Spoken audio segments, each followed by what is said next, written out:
Hello दोस्तों, स्वागत है आपका हमारे यूट्यूब चैनल प्रिपरेशन मंत्रा में। आज हम पढ़ने वाले हैं क्लास 12 क्रॉप प्रोडक्शन का सेकंड चैप्टर पादप पोषण प्लांट न्यूट्रिशन।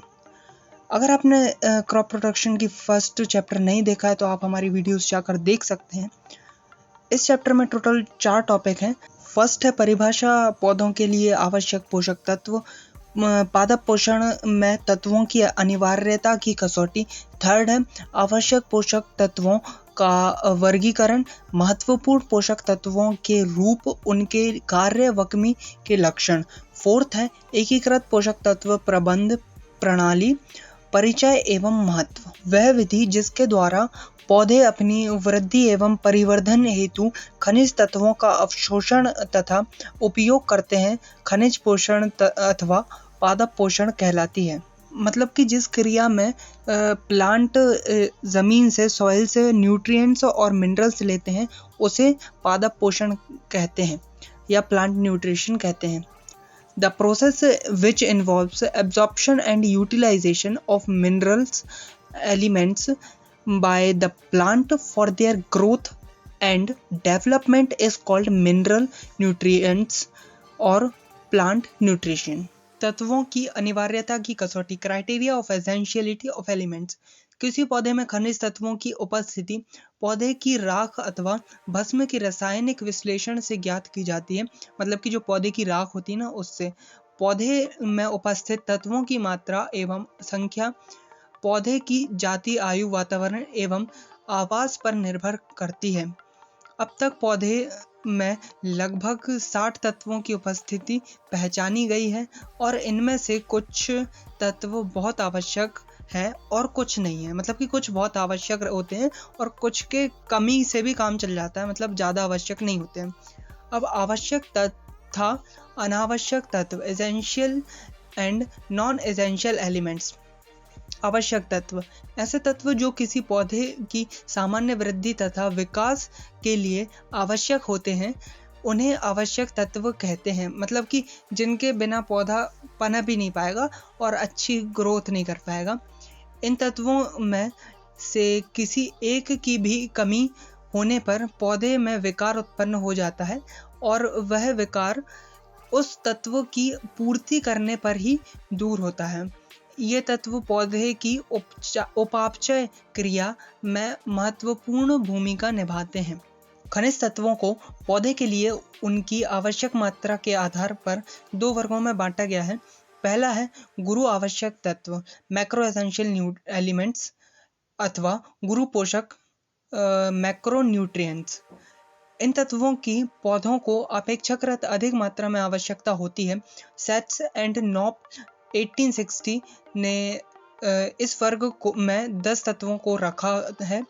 ये तत्व हैं carbon, hydrogen, oxygen, phosphorus, potassium, nitrogen, sulphur, calcium, iron और मैग्नीशियम।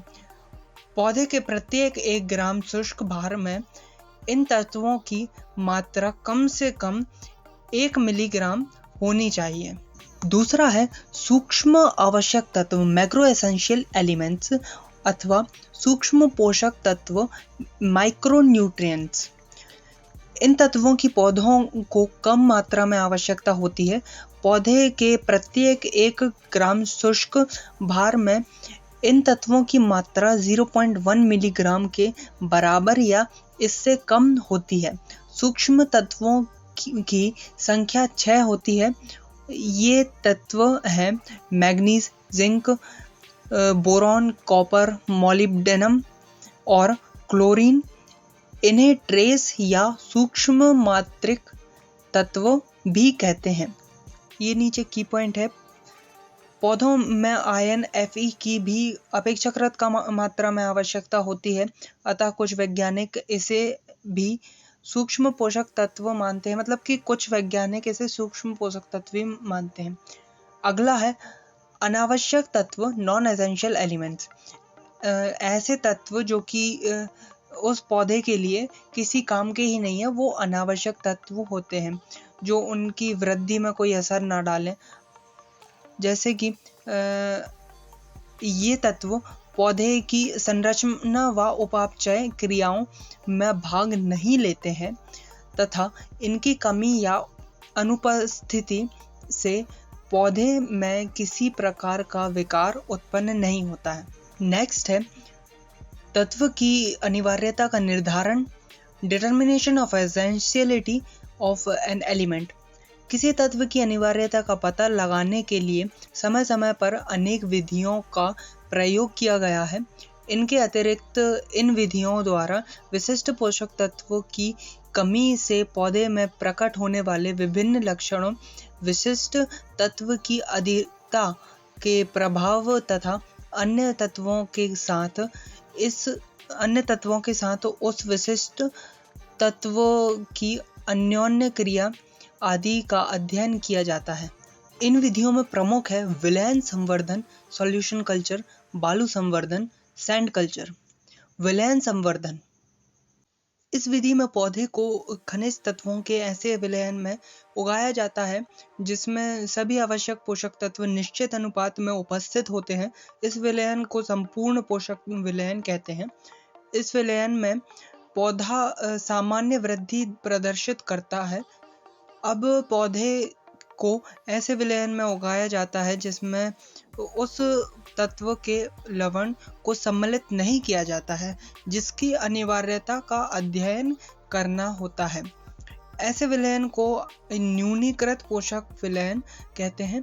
यदि इस विलयन में पौधा सामान्य वृद्धि नहीं दर्शाता है अथवा कोई विकार उत्पन्न करता है, इसका अर्थ है कि यह तत्व पौधे के लिए आवश्यक है। यह है इसका डायग्राम। इसमें जैसे कि जार है, फिर इसमें एक पाइप लगा हुआ है जो कि ऑक्सीजन को जाने के लिए है, और इसमें सिर्फ जड़ें डूबी रहती हैं विलयन में। इस विधि में पौधे की केवल जड़ें विलयन में रहती हैं जहां ऑक्सीजन की मात्रा कम होती है। समय समय पर नाली के द्वारा इसमें ऑक्सीजन प्रवाहित करते रहते हैं ताकि जड़ें श्वसन कर सकें। कुछ प्रमुख पोषक विलयन घोल, जिसका प्रयोग विभिन्न वैज्ञानिकों ने अपने प्रयोग में किया था, जैसे कि सेट्स न्यूट्रिएंट्स सॉल्यूशन, ये उन्होंने अपने प्रयोग में एक्सपेरिमेंट में इसका यूज़ किया था। जैसे कि potassium nitrate 1 gram, sodium chloride 0.25, calcium sulphate 0.50, magnesium sulphate 0.50, calcium phosphate 0.50 और फेरिक सल्फेट कुछ बूंदें, और पानी जल 1000 ml। नेक्स्ट है नॉप्स न्यूट्रिएंट सॉल्यूशन। इसमें calcium nitrate 0.8, potassium nitrate 0.2, potassium hydrogen phosphate 0.2, magnesium sulphate 0.2 और फेरस फॉस्फेट कुछ बूंदें, और जल है 1000 ml। नेक्स्ट है बालू संवर्धन। इस विधि में विभिन्न तत्वों की पौधों के लिए अनिवार्यता का निर्धारण करने के लिए पौधों को बालू में उगाया जाता है। इसके लिए पहले बालू को पानी में अच्छी तरह से धो लिया जाता है जिससे उसमें उपस्थित सभी विलयशील पदार्थ निकल जाएं। इस प्रकार उपचारित बालू पूर्ण रूप से खनिज तत्वों से रहित होती है। अब इस बालू को गमले में भर दिया जाता है तथा इस बालू में पौधे उगाए जाते हैं। इस प्रयोग में एक पौधे को संपूर्ण पोषक विलयन दिया जाता है। इस पौधे को कंट्रोल पौधा कहते हैं, जबकि अन्य पौधों को न्यूनीकृत पोषक विलयन दिया जाता है जिसमें एक खनिज तत्व के लवणों की अनुपस्थिति होती है। इन पौधे की वृद्धि अथवा उनमें उत्पन्न विकार को देखकर तत्व की अनिवार्यता का ज्ञात किया जाता है। आज के लिए बस इतना ही। हम इसके आगे कवर करेंगे अपनी अगली वीडियो में। अगर आपने हमारे चैनल को सब्सक्राइब नहीं किया है तो प्लीज़ सब्सक्राइब करें, लाइक, शेयर, कमेंट करें। Thank you.